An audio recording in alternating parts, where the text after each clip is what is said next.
G'day everybody. Here's another question that I'm still currently studying. What happens when you were doing bad things, but you stop?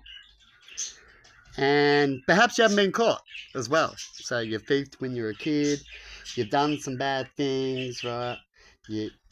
All sorts of things that people don't know, right? And you haven't been caught. Perhaps you may never get caught. But you decided to go good, right? And for 5 years, you've been doing good. And for 10, you did bad. So half that time, you've been nothing but good. Did all the good things, you go on the good path and everything. And then all of a sudden, someone comes in and then hits you with a crime that you did. You get caught, right? Does that mean you should be treated to the best of the law? Would you expect that? Now you've been good, that you can still get a punishment. You still got to talk about things, find out what went down. But will you get the best? Will you get something good because you've been going good and you are good and that's what you want to do? Or will it come in and do you over and be some sort of test to make you go, oh, fuck, and then why the point doing all good, right? And then you get caught and you get into trouble. Say it was one murder, right? One murder could get you lifetime, or 2 murders, right? I've never done anything like that. I'm just giving you a point. 2 murders, and you've been good for 10 years, and you were bad for 10 years. So it's a double. We'll change the story a little bit more. And then you get caught for murder. Should you get the same treatment as a person that hasn't been good or hasn't known, and not extra good too, not in religion and stuff like that, and proven that they're helping with community work and all that, putting way more than you get, right? Should you get a lenient sentence? You think so, wouldn't you? But what happens if you didn't? What would that prove? And it happens to people too. What happens if you get a worse sentence than someone didn't that was still bad?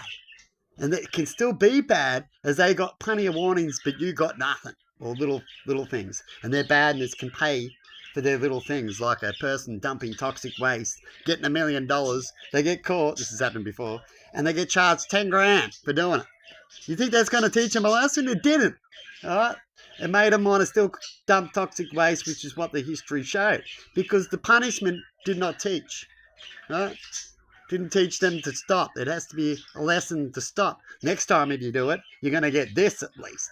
You won't get anything. You'll just get instant in jail for the rest of your life. So it's easy, little one now, but the next one's going to be a big one. Do you reckon that might have made them stop?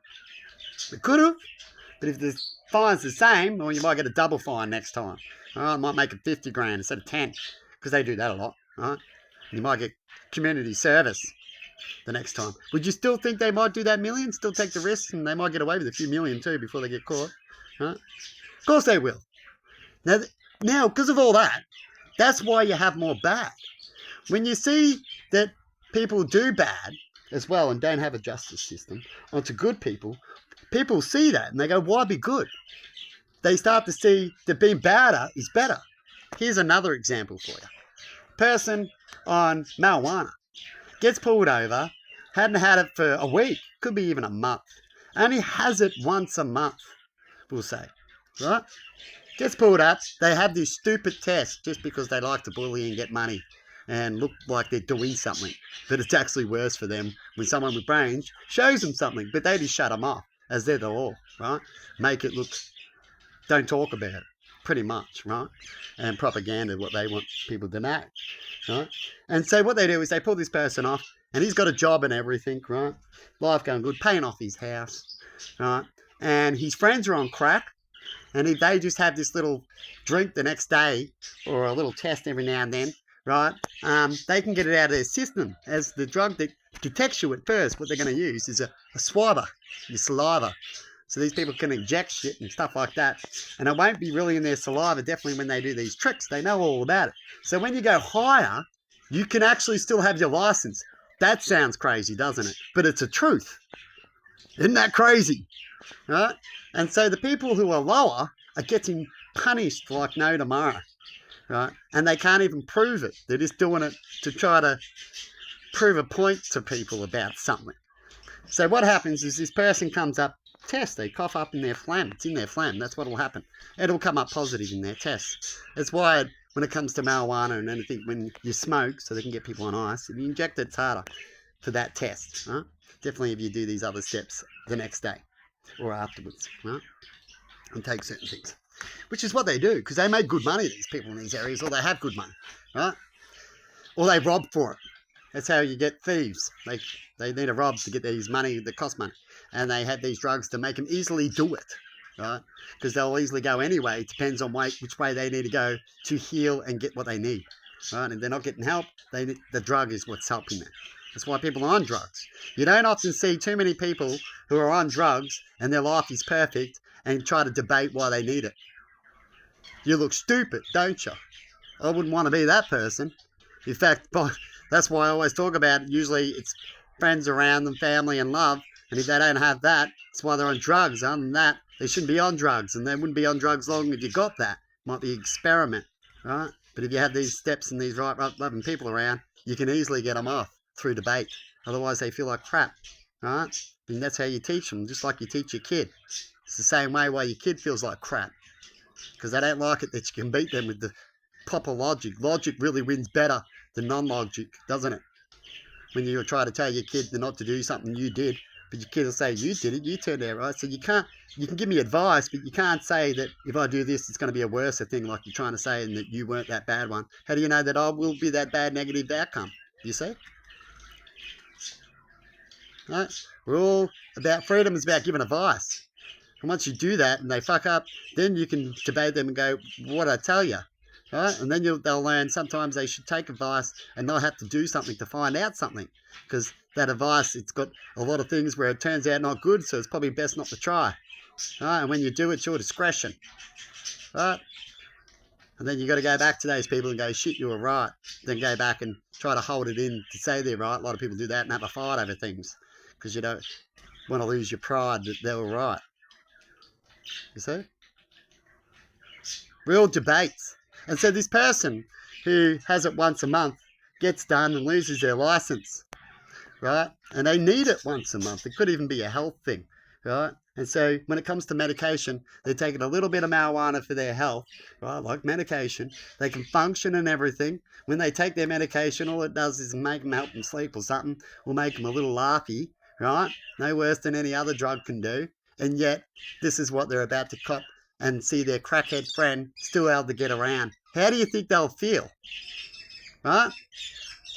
And they lose their job, and then after a while, they feel like shit, and they hear these friends go, well, see, we're on crack and we do this and do that. Why don't you do that? And then what happens? The government pushes them to that direction. That person will say, I guess you're right. Right? And then I can get my license back and I can have that once a month. You see? Because after a few days, you would be right. But yet the marijuana one, you get fucked over. Isn't that shocking? But that's the system. That's the truth. And you can't even debate it. Which I've had a lawyer when I try to debate anything. They told me it's just is what it is and I'm dangerous. And how dare me drive with someone in a car after I've had it 3 months ago or a month and they can detect it. How dare me? That's what a judge said to me. Go look it up. I know I'm not wrong. I don't lie like people do out there. There's no point lying on the truth. Definitely if you want to heal, once you're caught, you're caught. Cops ask me, did I have marijuana? No, but once I got caught before, did you have marijuana now? Well, I can tell you something that we shouldn't really talk about, but I do have marijuana. Might have had some that night. That morning, far as I know, the effect's off. So I'm not on marijuana. I'm quite fine. Right, you see? I wasn't stoned. Right, I've never really been fully stoned. Very rare parties and stuff like that, you know what I mean? But I'm not a person who likes to drive around stoned. That's just stupid if you ever get stoned. They do stupid moves. Right? Stupid people who get stoned just do more stupid shit. They don't. Right? Because you are what you are when you get on drugs. Different people react different way because they're educated differently, see things differently. Right?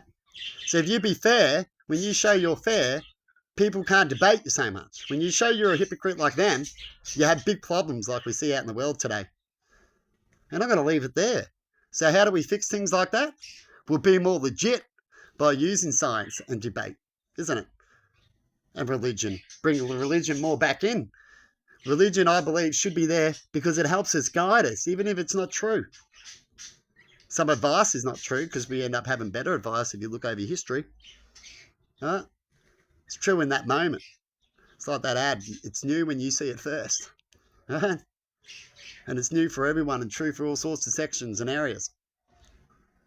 But anyway, I hope us humans get together and use our brains that we've been using all this time to get and all these people to study, and use that knowledge instead of using the old instincts and feelings that we have of brutality and moving quick when we get angry. You know, when you get angry, you want to, and the best things is to have people not angry. Not everyone's angry at the same time. So you need these people who are not angry to calm them down, be good, and not stir it up, not ignore the people who are angry, because otherwise, if you ignore the people who are angry, you know you can fix them, they might just get angrier.